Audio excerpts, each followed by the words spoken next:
Le conte d'Okwe et de son grand fardeau.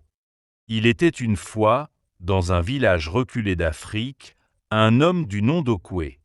Grand et robuste, Okwe était connu pour sa force et son caractère bienveillant.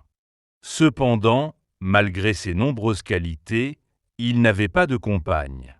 La raison en était étrange. Toutes les femmes fuyaient dès qu'elles découvraient son secret. Okwe possédait un attribut hors du commun. Un appareil génital d'une taille démesurée qui effrayait celles qui l'approchaient. Les années passèrent, et Okwe voyait ses amis se marier et fonder des familles.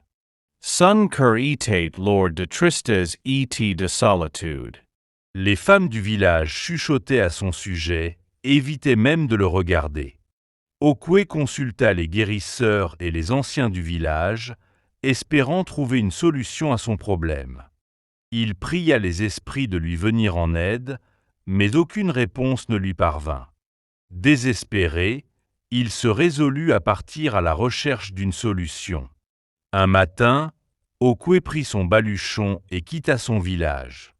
Il traversa des forêts épaisses, franchit des rivières tumultueuses et escalada des montagnes escarpées. Après plusieurs jours de voyage, il atteignit une clairière où vivait un vieil homme sage, connu pour ses conseils avisés et ses pouvoirs mystiques. Okwe s'inclina respectueusement devant le sage et lui raconta son histoire. L'homme, avec sa longue barbe blanche et ses yeux perçants, écouta en silence. Une fois le récit terminé, le sage prit la parole d'une voix grave. « Mon fils, tu cherches à diminuer un don que les esprits t'ont offert.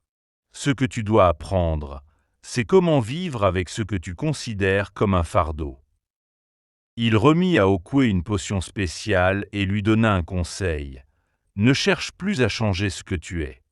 Apprends plutôt à être patient et trouve la femme qui saura comprendre la valeur de chaque don, aussi étrange soit-il. Rassuré par les paroles du sage, Okwe rentra au village. Il ne chercha plus à dissimuler sa différence, mais fit preuve de patience et attendit celle qu'il accepterait tel qu'il était. Un jour, il rencontra une femme du nom d'Adama, une jeune veuve courageuse et pleine de curiosité. Elle avait entendu parler de l'histoire d'Okwe et décida de ne pas fuir. Intriguée, elle apprit à le connaître et à découvrir l'homme bon et doux qu'il était. Ainsi, Okwe trouva enfin le bonheur, prouvant que ce qui semble être un fardeau peut se révéler être une bénédiction lorsqu'on apprend à l'accepter et à vivre avec sagesse. Morale.